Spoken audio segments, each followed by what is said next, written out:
My girlfriend left me for her ex on the same night I was going to give her the car keys I'd spent 3 months saving for. But that's not the part that haunts me. What haunts me is what she did when she realized she'd made the biggest mistake of her life. Let me take you back to where it all started. Emma and I had been together for 3 years. 3 solid years of the kind of relationship people actually envied. I'm a freelance photographer, the type who chases sunsets and candid moments instead of paychecks and promotions. Emma was an accountant, precise, measured, the kind of person who color-coded her calendar and never missed a deadline. We were opposites in the best way possible. I brought spontaneity to her structure. She brought stability to my chaos. Our anniversary was coming up in 2 weeks. I'd been planning something special, something that would show her I was serious about our future. Emma had mentioned, just once, about 6 months earlier, that she wanted a small silver sedan. Nothing fancy, just reliable transportation to replace the beater she'd been driving since college. She'd said it casually, like a distant dream. Maybe one day when things are more stable. But I'd been listening. I always listened. For 3 months, I'd taken every assignment I could find. Wedding photography on weekends, corporate headshots during the week, even some product shoots for local businesses that bored me to tears. I'd saved nearly every dollar, eating ramen more nights than I care to admit, just to make that dream happen for her.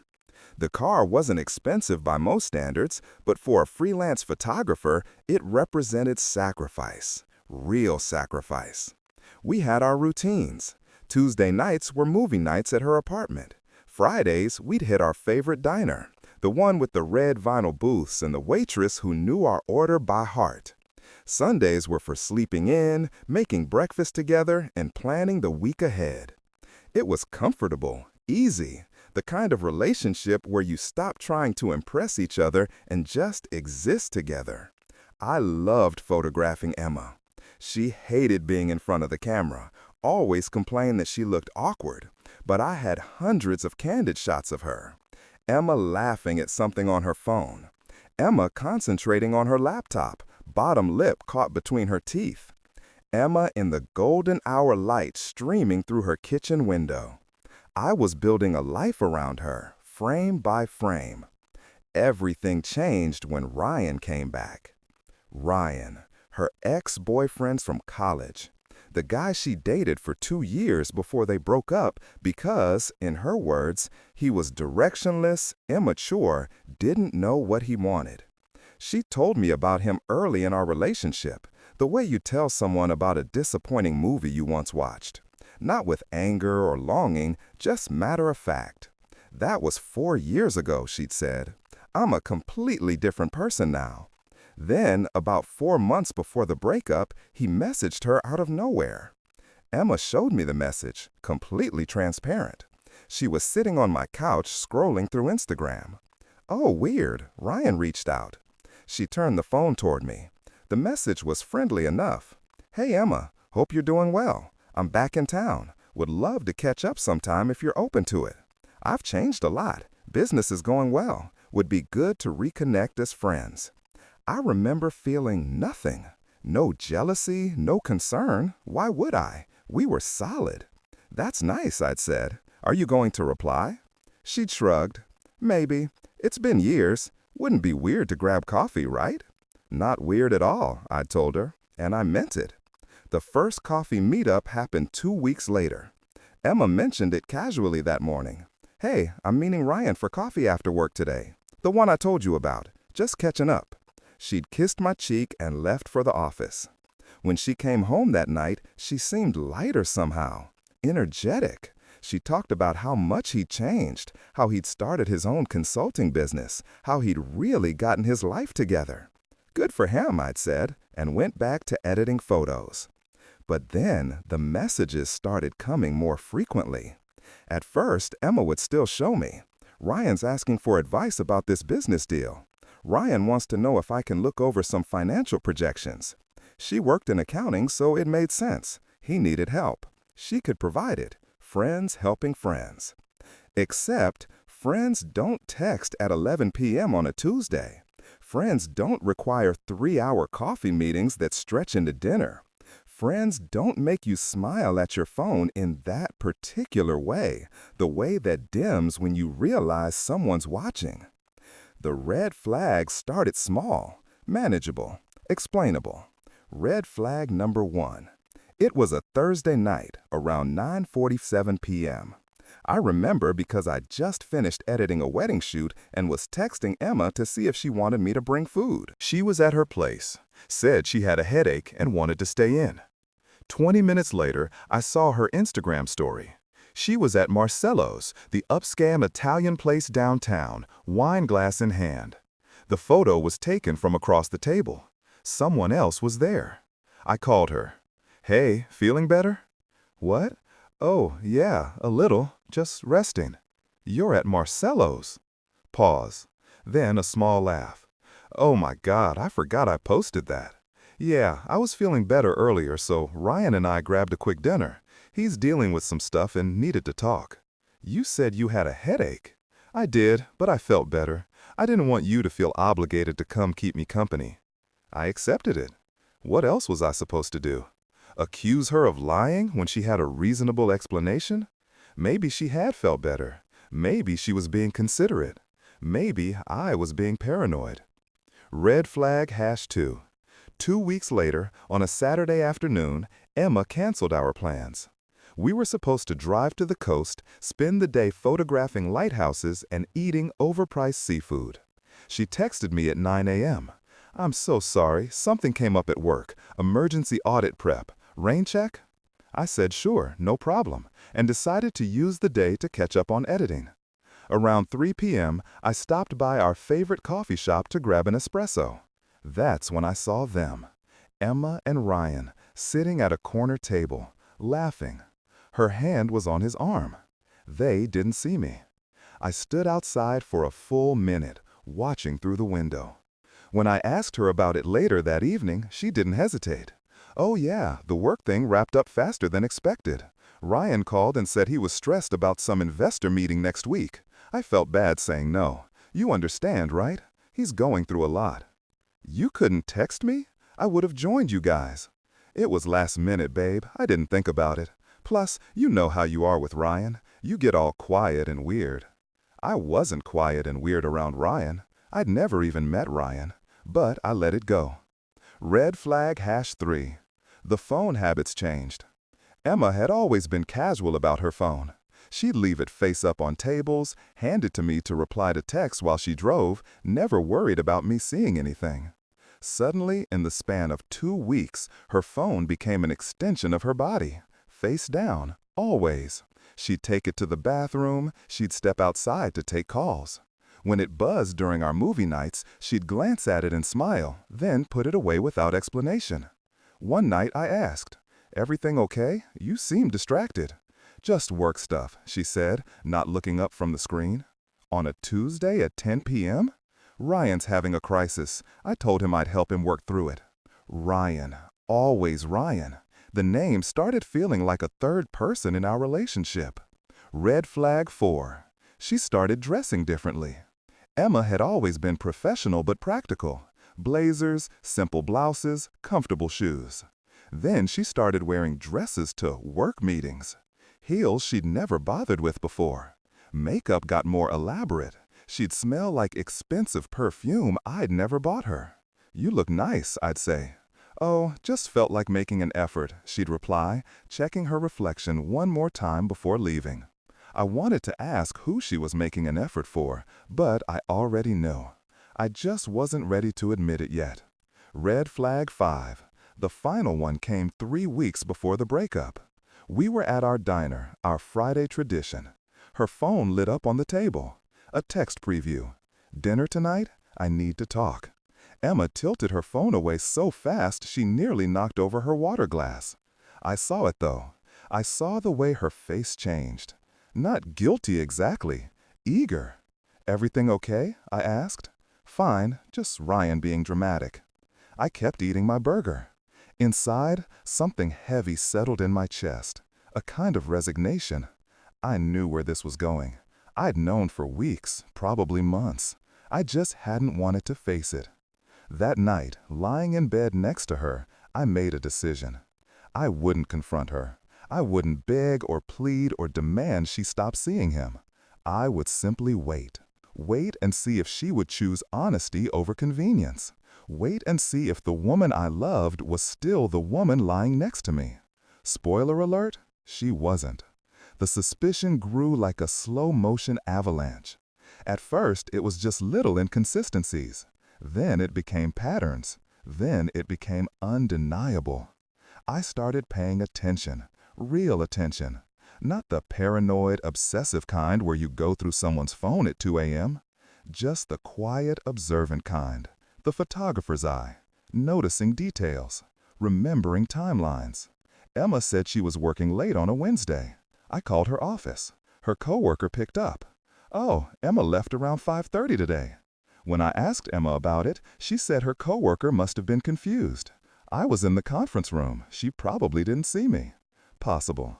Believable. But the pieces were piling up.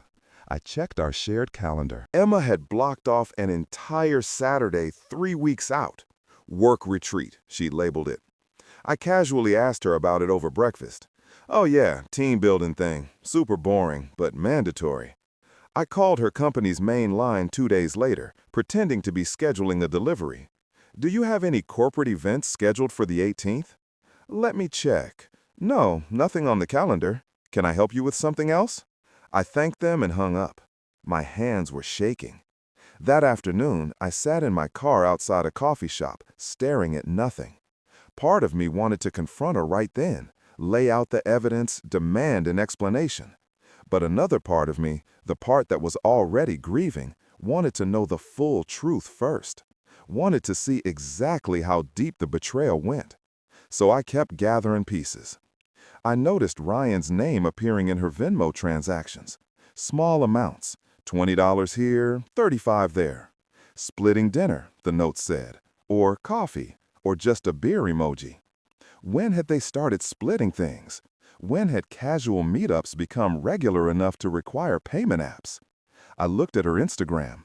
She'd stopped posting photos of us. The last one was from 2 months ago, a blurry selfie I barely remember taking. Meanwhile, her stories showed her at restaurants, at wine bars, at sunset spots I'd wanted to take her to. Never any faces in the shots, but I could see the edge of someone's sleeve in one photo, a masculine hand holding a glass of whiskey in another. I felt like I was documenting my own heartbreak, frame by frame. The deeper I looked, the more I found. Little breadcrumbs of deception.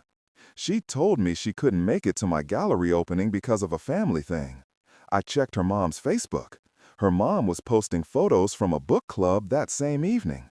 No family emergency. She'd canceled our weekend trip to Portland, said she wasn't feeling well. I checked her location history on our shared Google account, the one we'd set up for finding each other in emergencies. She'd driven 3 hours south to a beach town that weekend. The same beach town where Ryan's parents had a vacation house. She'd mentioned that once, months ago, when she was still being transparent. Every discovery made me feel simultaneously vindicated and destroyed. I was right, she was lying. But being right felt like losing. I remember sitting at my desk one Tuesday afternoon, staring at a photograph I'd taken of Emma. It was from a year ago, at a friend's wedding.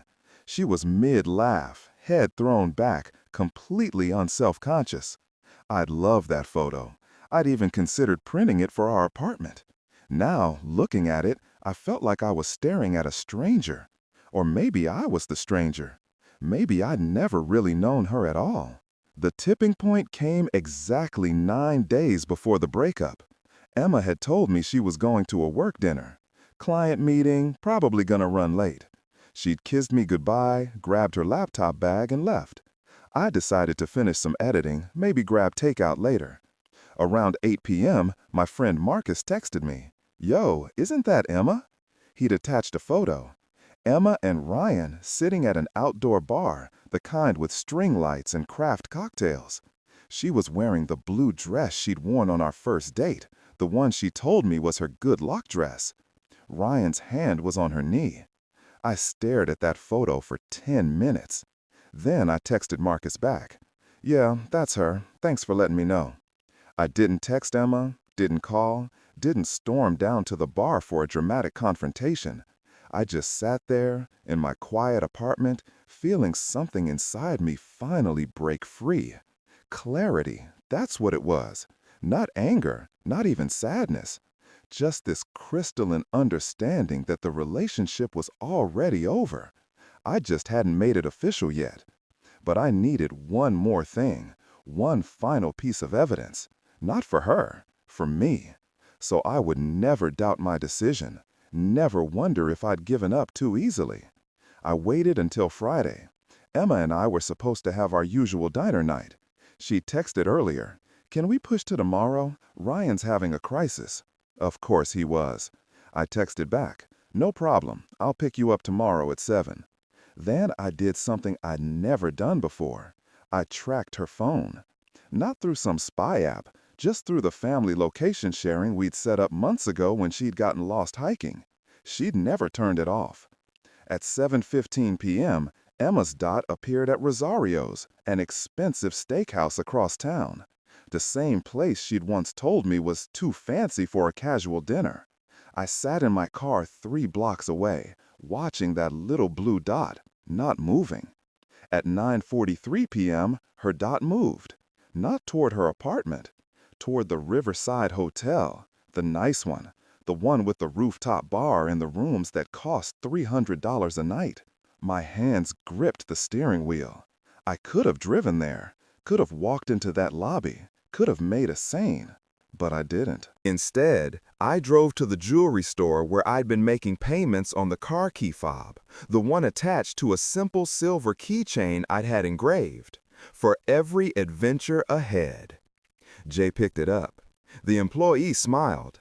"Someone's going to be very happy." I smiled back, said nothing.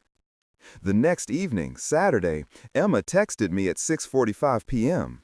"Running 15 minutes late. Meet you at my place?" I drove to her apartment. The whole way there, the car key sat heavy in my jacket pocket.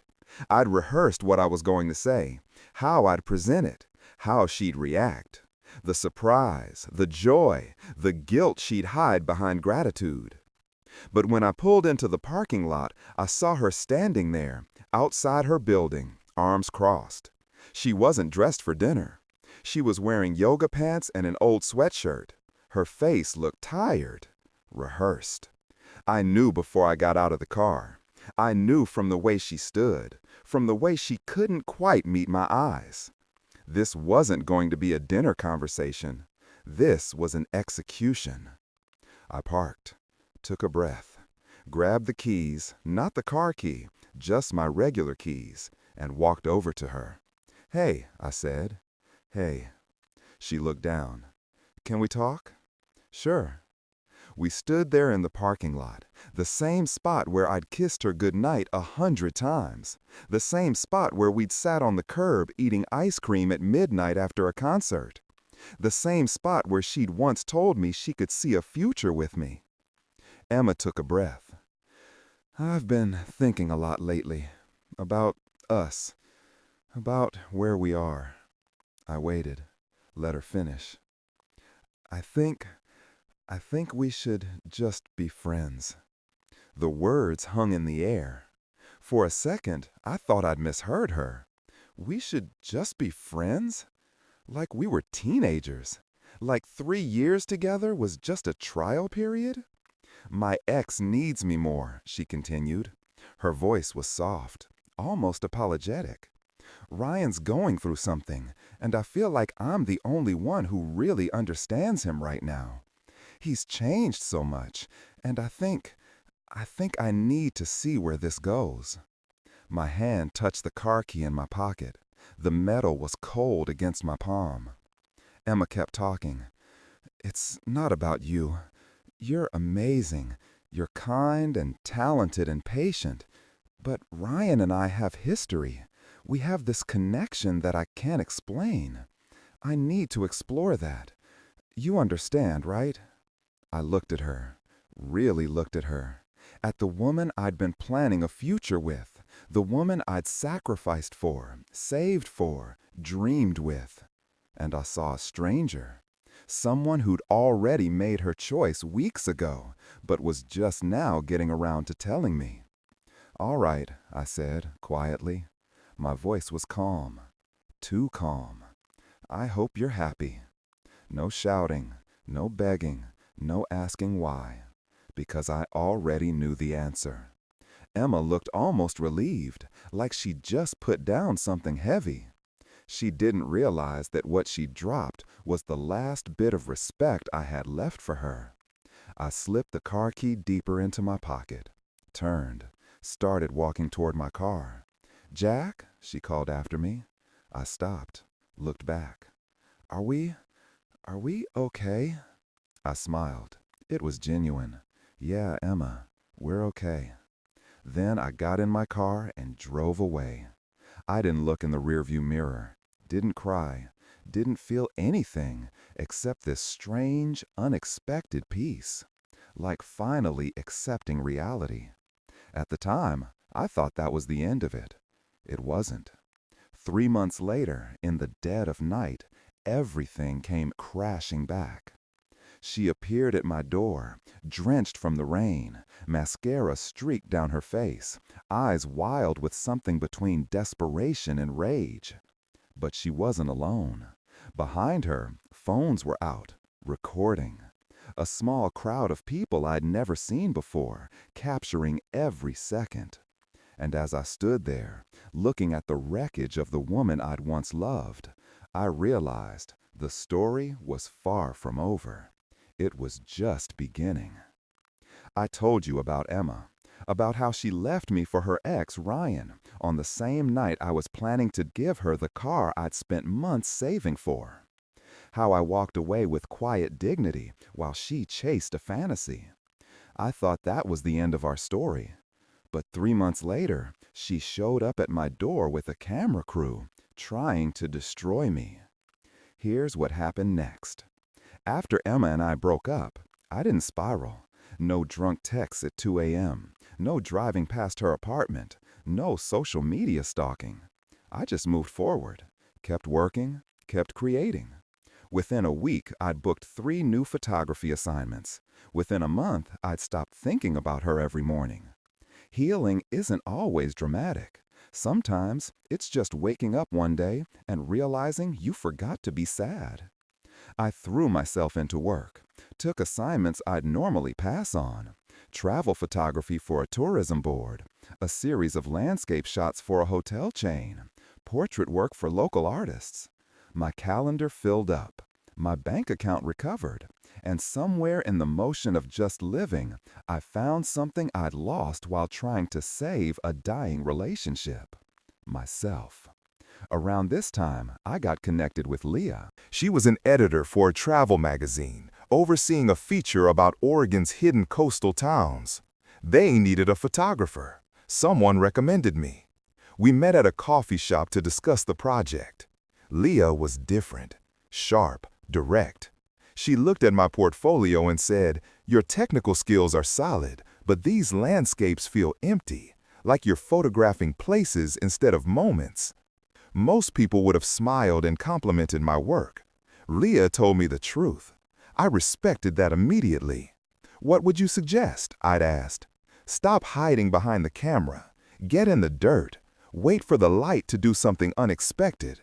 Make me feel the place, not just see it."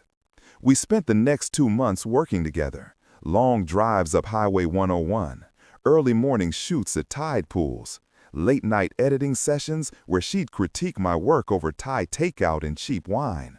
She was brutally honest, occasionally infuriating, and allergic to drama.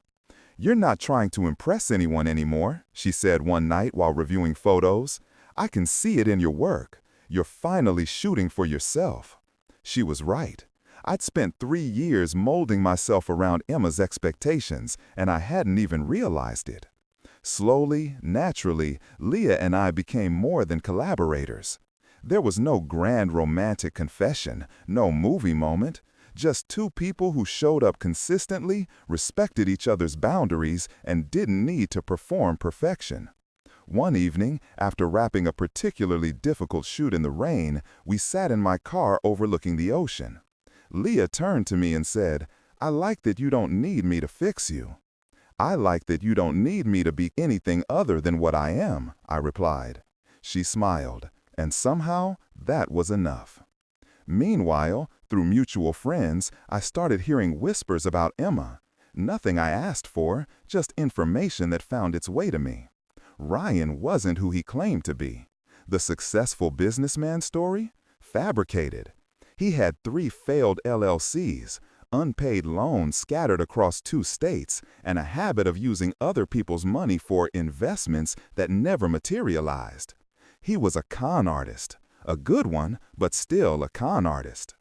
Emma, my responsible, practical Emma, had fallen for it completely. She'd drained her savings covering his debts. She'd co-signed loans. She'd introduced him to her professional network. And when those connections realized Ryan was a scammer, Emma's reputation took the hit. Within 2 months of leaving me, Emma lost her apartment. The lease was in her name, but Ryan had convinced her to let him temporarily move in. When he couldn't pay his half and she couldn't cover both, they were evicted. She quit her job, or was fired, depending on who you asked. Apparently, Ryan had shown up at her office multiple times, causing scenes, demanding money, making threats. Her boss finally told her the drama was affecting the whole team. Friends started noticing bruises Emma couldn't explain, a split lip she blamed on walking into a door, the classic excuses. Ryan's mask had slipped. The charming businessman routine gave way to controlling behavior, verbal abuse, and eventually physical violence. I heard all this secondhand. I didn't reach out, didn't offer help. Not because I was cruel, but because I knew Emma well enough to know she wouldn't accept it. Her pride wouldn't allow it. She'd made her choice.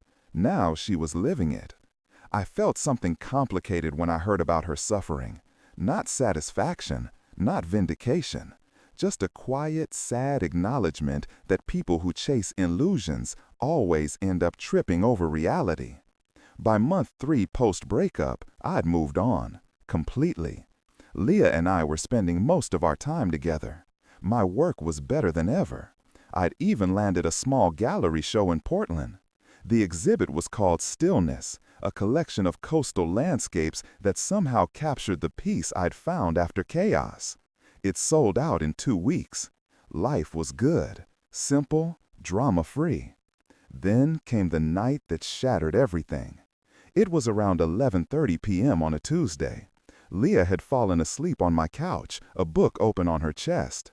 I was at my desk editing photos from a recent shoot, half listening to a podcast. The apartment was quiet, peaceful. Then came the pounding, violent, aggressive. The kind of knocking that makes you think something's catastrophically wrong. At first, I thought maybe it was a neighbor, an emergency, someone needing help. Then came the voice.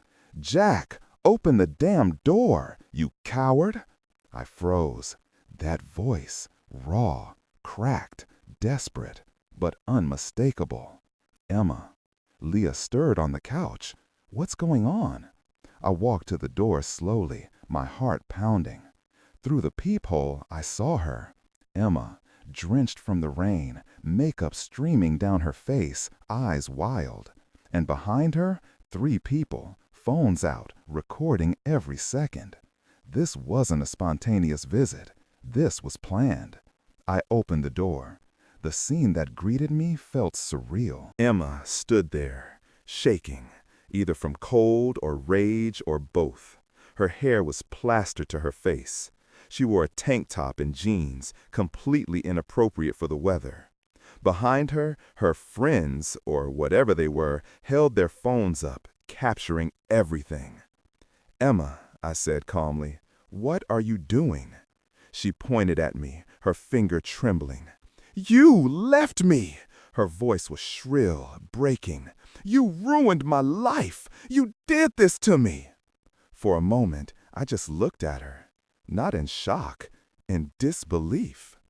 The woman who'd once obsessed over matching throw pillows now stood in my doorway, soaked and screaming, with a camera crew documenting her breakdown. "What am I doing?" I kept my voice level. "What are you doing, Emma?" She stepped closer, stumbling slightly. Her eyes were glassy, unfocused. "You think you're better than me now, posting your happy pictures while I suffer? You abandoned me, Jack. You broke me." Her friends started chiming in, too. "Yeah, how could you just leave her? She needed you. Real men don't run away." I recognized the setup immediately. They were trying to provoke me, get me to yell, push, do anything that would look bad on camera. Create a narrative where I was the villain in whatever story Emma was selling online. I didn't take the bait. Leah appeared behind me, calm as ever. "I'm calling the police." Emma laughed, a hollow, hysterical sound. "Go ahead. Let everyone see what kind of man he really is." But I still didn't move. I just stood there, hands in my pockets, looking at Emma with a calm that seemed to infuriate her even more. When I finally spoke, my voice was flat, almost gentle. "You weren't abandoned, Emma. You abandoned yourself the moment you chose lies over truth." For a split second, the words hit her. I could see it in her eyes, a flicker of recognition, of shame. Then the mask snapped back into place. She started screaming again, lunged forward, started pounding on my chest while her friends kept recording. "You don't understand. Ryan lied. He used me. And you just watched. You didn't even try to save me." I didn't push her away, didn't raise my voice, just stood there, absorbing the blows, which weren't hard, just desperate. Leah stayed on the phone with 911, describing the situation calmly. "Yes, my boyfriend's ex-girlfriend is at our door, trespassing, being physically aggressive. There are multiple people recording. We feel threatened." Within 8 minutes, 2 patrol cars pulled up. When the officers arrived, I stepped aside and showed them the footage from my door camera. Clear video of Emma pounding on my door, screaming, attempting to force her way inside. Clear audio of her threats. One officer, a tired-looking guy in his 40s, sighed like he'd seen this exact scenario 1,000 times. "Ma'am, you need to leave right now. If you come back, it's criminal trespassing." Emma's face crumpled. "He's lying. He ruined me. You don't understand." "Ma'am, I understand you're upset, but you can't be here. Your friends need to leave too." Her crew, who'd been so vocal minutes earlier, suddenly went quiet, phones lowered. They looked uneasy now, realizing this wasn't going to end with viral justice content. The officers escorted them down the walkway. Emma kept turning back, kept shouting, "You'll regret this, Jack! You'll regret not saving me!" I didn't move, didn't respond, just watched until the patrol car's lights faded down the street. When I finally closed the door and locked it, I stood there for a long moment. The echo of rain filled the space where her chaos used to live. Leah slipped her hand into mine. "You okay?" I nodded. "Yeah, for the first time, I think I actually am." The next morning, Emma's friends had posted the video online. Edited, of course, to make me look like the villain. The footage started with my calm demeanor, which they framed as cold indifference. Cut to Emma crying, cut to the police arriving. The caption read, "When men abandon women in crisis." It got a few thousand views. Some comments supported Emma. "She clearly needs help. He's so cold. Imagine filming someone's breakdown." But more people saw through it. Why is she at his door at midnight? Why are her friends recording instead of helping? This looks staged. "Ma'am, he doesn't owe you anything." Within 48 hours, the truth started coming out. People who knew Emma, who knew Ryan, started commenting with receipts. screenshots of Ryan's scams, stories about Emma's behavior. The narrative flipped. Emma deleted her social media, all of it. Within a week, she'd vanished from the internet entirely. I never responded to the video, never made a statement, never tried to defend myself. I just let it be. Because people who need to manufacture drama will always expose themselves eventually. About 2 weeks after the incident, Leah and I made a decision. We packed up what mattered and left the city. Moved to a small coastal town in Oregon, the kind of place with more fog than people. I opened a photography studio. Nothing fancy. White walls, natural light, the smell of salt air drifting through the window. Leah freelanced as a travel editor, writing about hidden trails and local artists and the beauty of forgetting the world exists for a while. We didn't talk much about the past. Didn't need to. Peace doesn't require explanations. The studio did well enough. Not Instagram famous well, but pay the bills and sleep soundly well. I deleted most of my social media, not out of fear or shame, out of disinterest. Once you've lived inside someone else's chaos, silence becomes the most beautiful sound in the world. One spring morning, about 6 months after we'd moved, I was cleaning out my desk and found something wedged in the back of a drawer. Cold metal against my fingertips. The car key. The one I'd planned to give Emma that night. Still on its original ring. Still engraved with words that had meant something once. I turned it over in my hand. The metal caught the morning light. Leah walked in carrying 2 mugs of coffee. "You look like you found buried treasure." I smiled. "In a way. I bought this once for someone who didn't understand love. Now I think it might finally start a new story with someone who does." She set down the coffee, looked at me for a long moment. "I'll make sure you never regret giving it away again." And somehow I knew she meant it. That evening, we took the car and drove down Highway 101. Ocean to our right, sun bleeding gold over the horizon. The radio hummed softly. Waves crashed against rocks below. At one point, Leah glanced at me. "Do you ever think about her?" I thought about it, about Emma's voice, her chaos, the version of myself that tried to fix what was never mine to fix. "Not really," I said. "I think about who I was when I loved her, and how far I've come from that."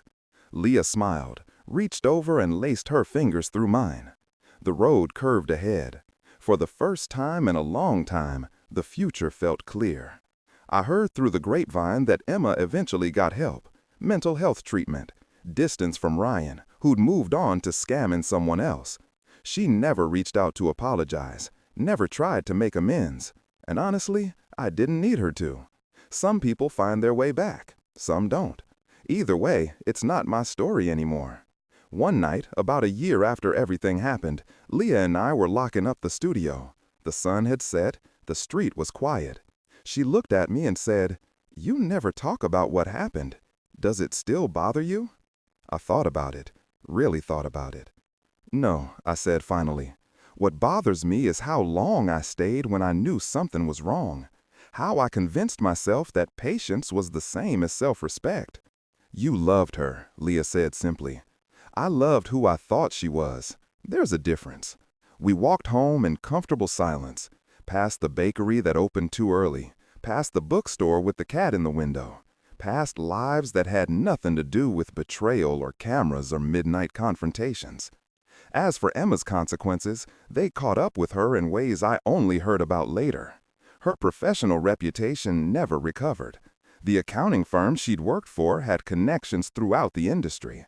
Word traveled about the drama, the instability, the association with Ryan's scams. She couldn't get hired anywhere reputable. Her family, who'd always been close-knit, pulled away. They'd warned her about Ryan. She'd chosen him anyway, then blamed everyone else when it fell apart. Her sister stopped taking her calls. Her mother changed her number after Emma showed up at 3 a.m. demanding money to fix everything. The friends who'd recorded that night? They disappeared the moment the internet turned against them. Fair-weather allies always do. Emma moved 4 times in 8 months, each apartment cheaper than the last. She posted occasionally on Facebook under a new name, vague updates about starting over and finding herself. But the photos showed someone who looked exhausted, defeated. I never felt satisfaction seeing her fall, just a quiet acknowledgement that choices have consequences. She'd chosen excitement over stability, chosen fantasy over reality, chosen to burn a good thing for the chance at something shinier. And in the end, she was left holding ashes. Meanwhile, my life grew in ways I couldn't have predicted. The Portland Gallery Show led to a feature in a photography magazine. That led to more clients, better clients. I was booking 6 months out, shooting for tourism boards and luxury brands, traveling to places I'd only dreamed about. But the best moments weren't the big wins. They were the small ones. Saturday mornings with Leah testing new coffee shops, teaching a photography workshop to local high school kids, watching the sunset from my studio window.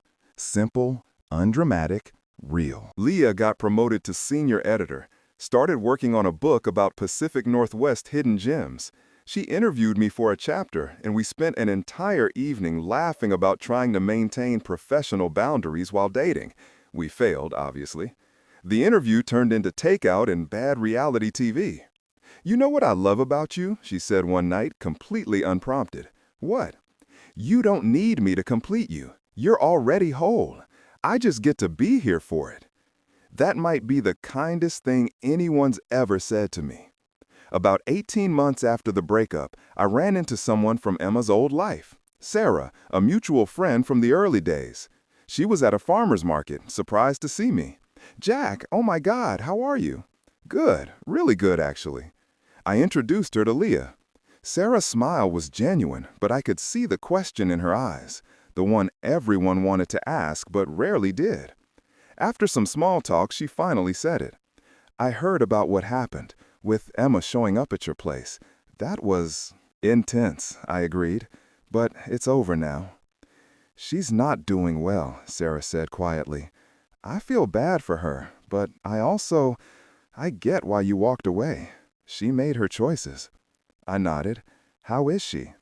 "Living with her parents, in therapy, I think, working part-time retail. She asks about you sometimes." "What do you tell her?" "That you're happy, that you moved on, that you seem genuinely at peace." "That's accurate." Sarah looked relieved, like she'd been worried I was still carrying the weight of it. "I'm glad. You deserve good things, Jack. You always did." We hugged goodbye. As Leah and I walked away, she squeezed my hand. "You okay?" "Yeah, I hope she finds peace too, eventually. Just not with me." "That's very mature of you," I laughed. "I've had a lot of practice." The final piece of closure came unexpectedly, about 2 years after everything imploded. I was featured in a small article about photographers redefining Pacific Northwest aesthetics. It wasn't a huge deal, but it was meaningful. The article included a quote from me about finding beauty in stillness. 2 days after it published, I got an email from an address I didn't recognize. The subject line was simple: "I'm sorry." I almost deleted it without opening, but curiosity won. "Jack, I know I have no right to contact you. I know you probably don't want to hear from me, but I've been in therapy for over a year now, and part of my healing involves making amends where possible. I'm sorry for how I treated you, for the lies, the manipulation, for that night at your door. I was in a dark place, but that's not an excuse. You deserved so much better than what I gave you. I'm not asking for forgiveness. I'm not asking for anything. I just wanted you to know that I recognize what I did, and I'm working on becoming someone better. I saw your article. Your work is beautiful. I'm glad you found happiness. Emma." I read it twice. Then I closed my laptop and didn't respond. Leah found me on the porch an hour later. "Everything okay?" Emma reached out, apologized. "How do you feel?" "Nothing," I said, and it was true. I feel nothing. Not angry, not satisfied, just nothing. And that feels right. Are you going to respond? No. Some chapters close without needing a final paragraph. Leah sat next to me. We watched the sun set over the ocean, the sky turning purple and gold. She didn't try to fix anything or offer advice. She just sat there, present, solid, real. That's the thing about real love. It's not dramatic. It's not about grand gestures or saving each other from chaos. It's about showing up consistently, about choosing each other even when things get boring, about building something stable enough that storms can't knock it down. Emma taught me what love isn't. Leah taught me what it is. 6 months later, I proposed to Leah on a random Tuesday. No elaborate plan, no photographer hiding in the bushes. We were hiking a coastal trail we'd walked 100 times. The sun was setting. She was complaining about her editor wanting more emotional depth in an article. And I just knew. I stopped walking. "Leah," she turned. "What?" I pulled out the ring I'd been carrying for 2 weeks, waiting for the right moment. This was it. Not perfect, but right. "Marry me." She looked at the ring, then at me, then she started laughing. "You're asking me right now? I'm sweaty and complaining and probably have dirt on my face." "That's exactly why I'm asking. This is us. This is real." She kissed me. "Yes, you impossible man. Obviously yes." We got married 4 months later. Small ceremony, 30 people. Courthouse first, then a party at a local brewery. Nothing Instagram perfect. Everything genuine. Emma wasn't there, obviously. I didn't think about her that day. Didn't wonder if she'd heard. Didn't care. Because here's what I learned. The best revenge isn't revenge at all. It's building a life so full and genuine that the people who left become irrelevant. Not because you're trying to prove something, but because you genuinely don't need them anymore. Today, 3 years after that parking lot breakup, I run a successful photography business. I have a wife I respect and adore. I have work I'm proud of. I have peace. Emma's somewhere out there, hopefully doing better, hopefully finding her own peace. I genuinely hope she is. Not because I'm generous or enlightened, but because her happiness or unhappiness has absolutely nothing to do with mine anymore. Sometimes people ask if I regret the 3 years I spent with her. I don't. Those years taught me what I wouldn't tolerate, taught me the difference between love and convenience, taught me that walking away isn't giving up, it's choosing yourself. And that car key, the one I almost gave her that night, I did give it to Leah eventually, about a year into our relationship. She cried, said it was the most thoughtful gift she'd ever received. We still have that car, use it for road trips up the coast. Some stories don't end with justice or revenge. They end with letting go, with choosing peace over drama, with building something new instead of mourning what died. Letting go isn't weakness. Sometimes it's the only way to keep your dignity intact. Healing isn't about forgetting. It's not about revenge. It's simply about finding peace, about waking up one morning and realizing you're grateful for where you are, not resentful about where you've been. That's where I am now, grateful, at peace, looking forward. Emma was a chapter in my story, an important one, a painful one, but just a chapter, and I'm okay with that. More than okay. I'm happy.